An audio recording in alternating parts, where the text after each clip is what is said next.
Hoje a gente está aqui na frente do Teatro Guaíra para contar a história de um dos personagens mais importantes aqui de Curitiba, o escritor Dalton Trevisan. E hoje a gente vai fazer o mesmo percurso que ele fez por vários anos e a gente vai visitar até a casa dele, lá na esquina da Ubaldino do Amaral com a Mintas de Barros.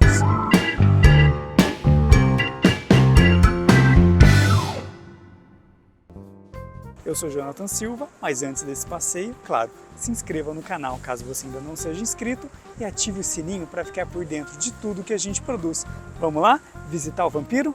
E o nosso passeio começa, obviamente, que aqui, na Praça Santos Andrade, na esquina com o Teatro Guaíra, e a gente vai seguir pela rua 15 de novembro até a Ubaldino, depois visitando ali também a Mintas, Esse é um caminho que o próprio Dalton fez por muitos e muitos anos, Quem conhece um pouco da vida e da obra do vampiro de Curitiba sabe que ele sempre foi um grande passeador, aqui do centro de Curitiba, e esse era um caminho que ele sempre fez com bastante frequência. Então a gente vai repetir alguns dos trechos, Aqui o Teatro Guaíra, inaugurado ali na década de 50, e que é hoje um dos grandes teatros, não só aqui de Curitiba, mas também do sul do Brasil. Aqui teve importantes estreias, inclusive obras como Um Grito Parado no Ar, por exemplo, do Gianfrancesco Guarnieri, estreou ali, no grande auditório. Aqui a gente tem o que a gente conhece como Guairinha, Também é bem importante dentro da dramaturgia curitibana. A gente vai atravessar agora a Rua Tibagi. Toda essa região do centro, é bastante movimentada, então a gente precisa sempre de bastante atenção. E esse, como eu falei, é um dos caminhos que o Dalton mais fazia quando morava aqui no centro. Hoje em dia ele continua morando no centro, porém em outra região. E esse era um caminho comum dele pela cidade. A gente vai passar por alguns pontos que são chave, não para a gente entender a literatura dele, mas para a gente conhecer um pouquinho dos passos cotidianos do Dalton. O que eu quero mostrar para vocês também é esse paredão que hoje é cinza, por muitos anos foi uma obra do Celestino Dias, que era a figura do Jack Torrance, vivido pelo Jack Nicholson em O Iluminado, e marcava ali, muito trabalho sem diversão, faz de Jack um bobão. Então foi apagado no começo desse ano, enfim, gerou protesto e tudo mais, mas acabou infelizmente ficando por isso mesmo. Dizem que vai voltar a ser uma obra de arte, Tinha o Ray Charles ali atrás também, por muitos anos ficava visível, agora tem um estacionamento que cobre boa parte dessa obra. Então, mas Curitiba tem essa particularidade de ter muitas obras de arte espalhadas pela cidade. Quem viu o nosso vídeo sobre o Comendador Araújo lembra desse mercado, Mercado Nacional, que eu comentei que antes era um Mercadorama. Esse aqui também era um Mercadorama, e era um Mercadorama frequentado pelo próprio Dalton. Então sei de relatos de pessoas que encontraram o vampiro fazendo compras. Inclusive, esse era um trajeto muito comum do Dalton, justamente porque era o trajeto dele para ir ao mercado. Então, por isso que era tão normal encontrá-lo.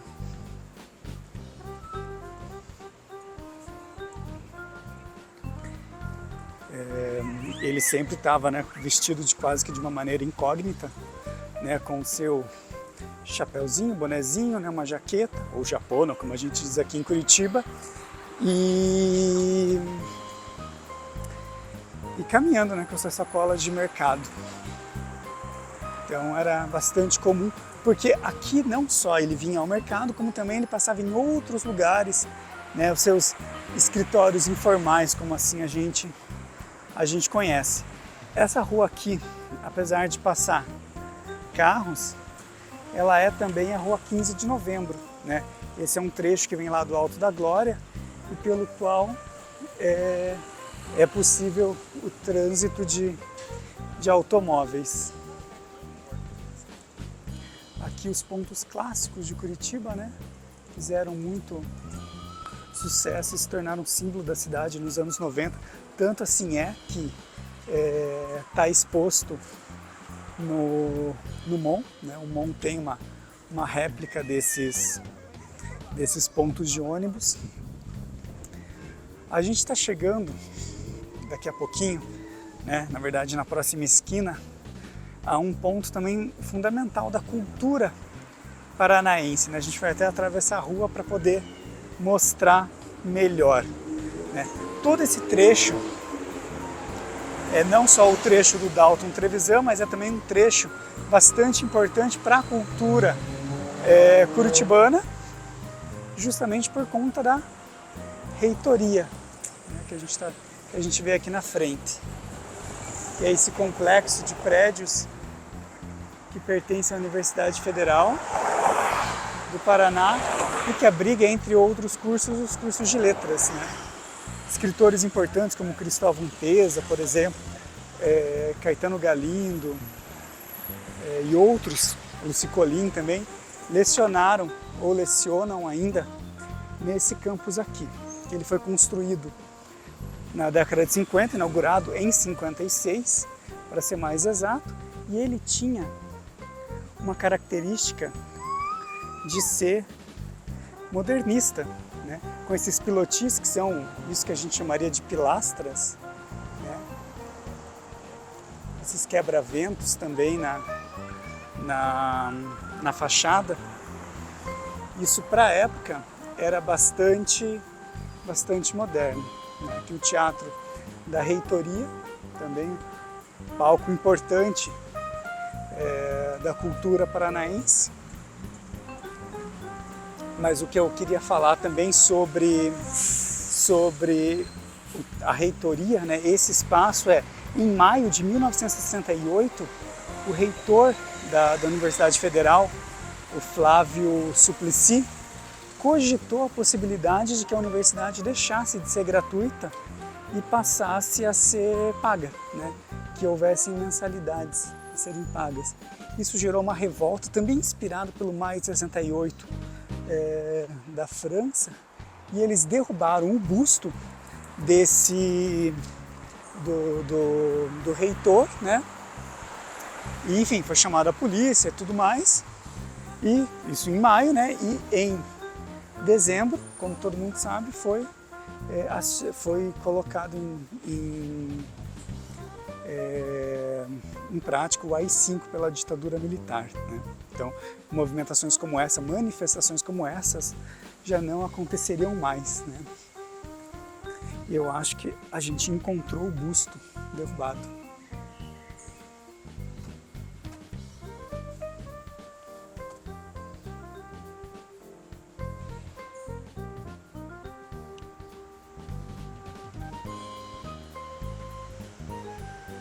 Vamos ver ali de pertinho.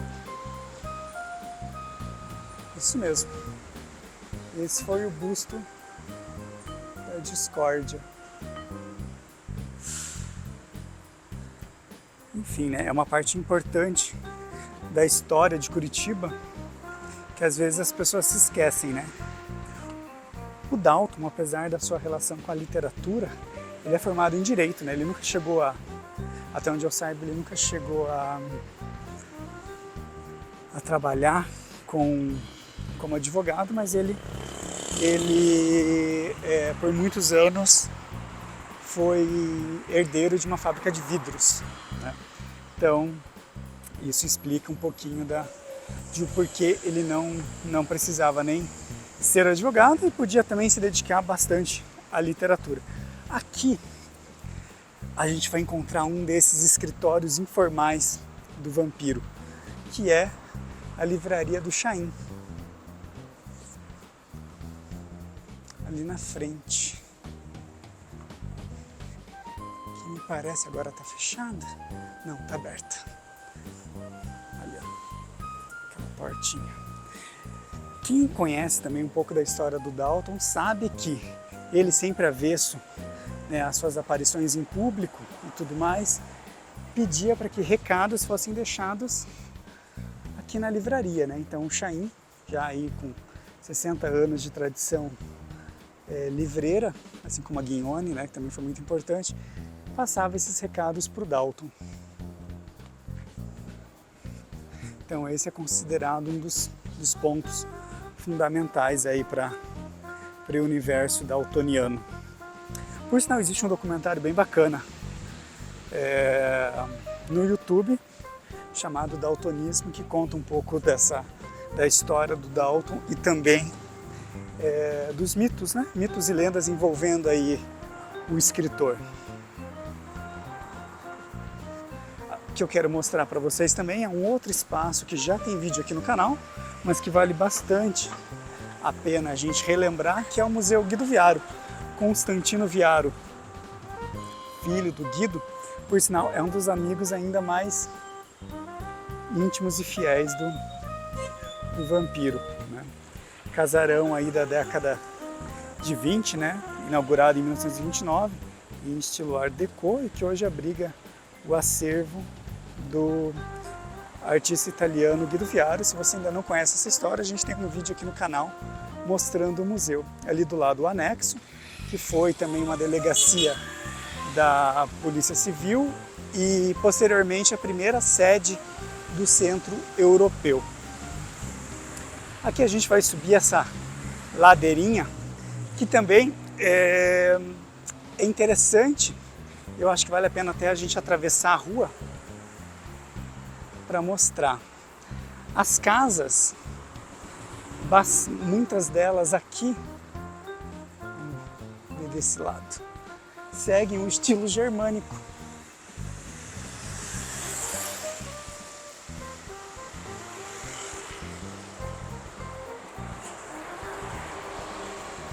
Então também é uma parte aí da história, né, daquilo que a gente sempre fala, né, dos imigrantes e da colonização aqui de Curitiba, da formação do povo curitibano.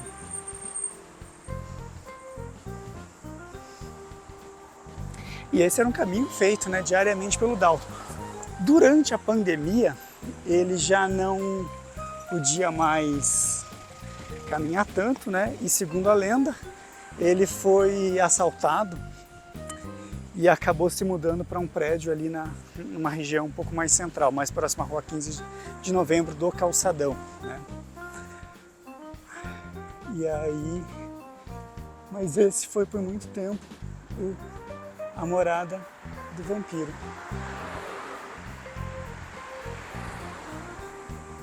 CIE não, né? Na verdade, o Selim ali. Eu mesmo estudei idiomas ali. Então a gente está quase chegando na casa do vampiro. E depois tem mais uma surpresa, mais uma pessoa ilustre que morava nas redondezas.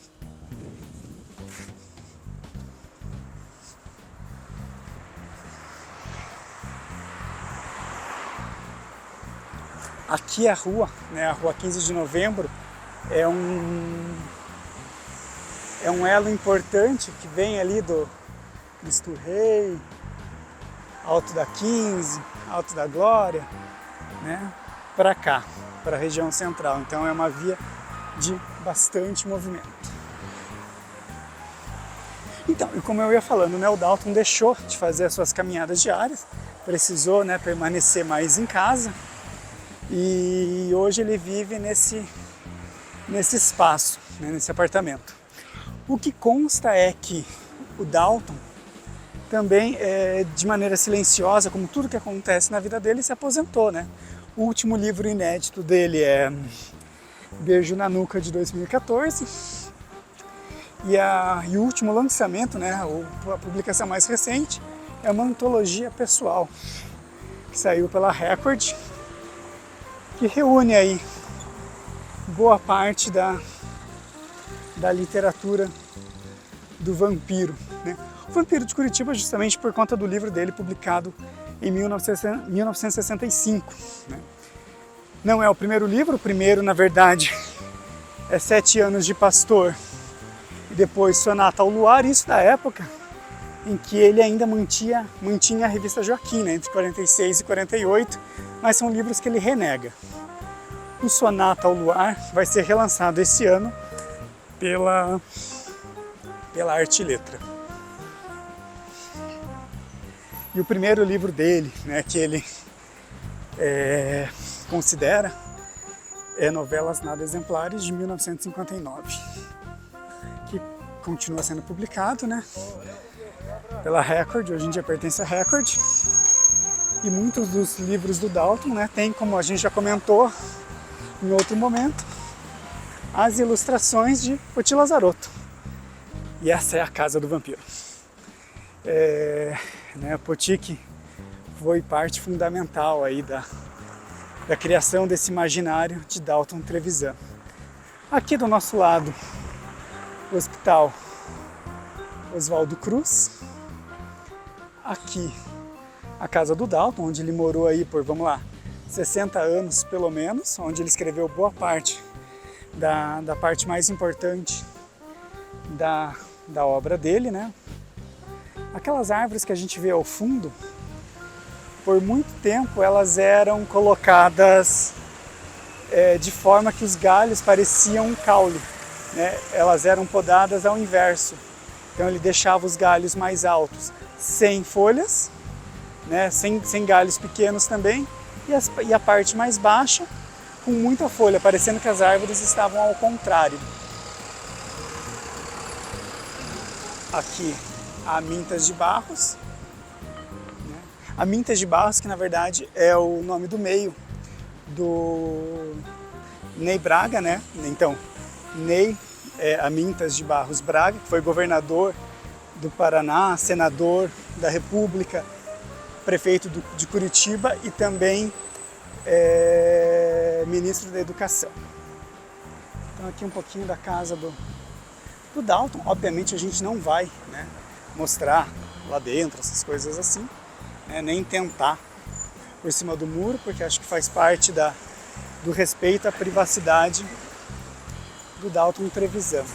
Hoje essa casa ela foi comprada por uma construtora, né, o Dalton vendeu, e aqui no terreno vai ser construído um prédio, mas a casa vai ser preservada porque ela é uma unidade de interesse de preservação de Curitiba. Então, muito provavelmente ela vai passar por um processo de restauração também e vai, enfim, né, tomara que se transforme em um museu, em algum espaço cultural, né, talvez dedicado ao próprio Dalton Trevisan.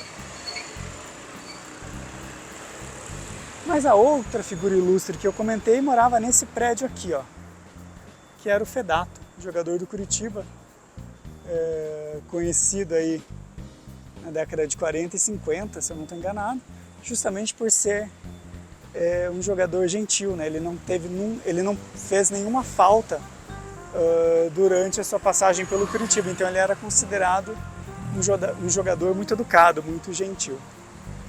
E essa é a casa do Dalton, né? O nosso maior escritor, talvez um dos candidatos, né, brasileiros merecedores de um Nobel de Literatura, né? Tinha o Ferreira Goulart também, mas o Ferreira Goulart infelizmente é falecido desde 2016.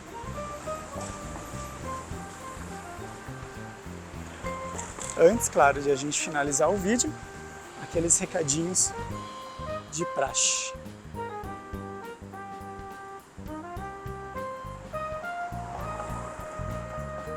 E aí, gostou de conhecer um pouquinho sobre a vida e a obra de Dalton Trevisan? Se você chegou até aqui e ainda não é inscrito no canal, se inscreva, compartilhe esse vídeo com a sua família e com os seus amigos e deixe um comentário sobre que outro ponto da cidade você gostaria de visitar com a gente. Um abraço e a gente se vê no próximo episódio.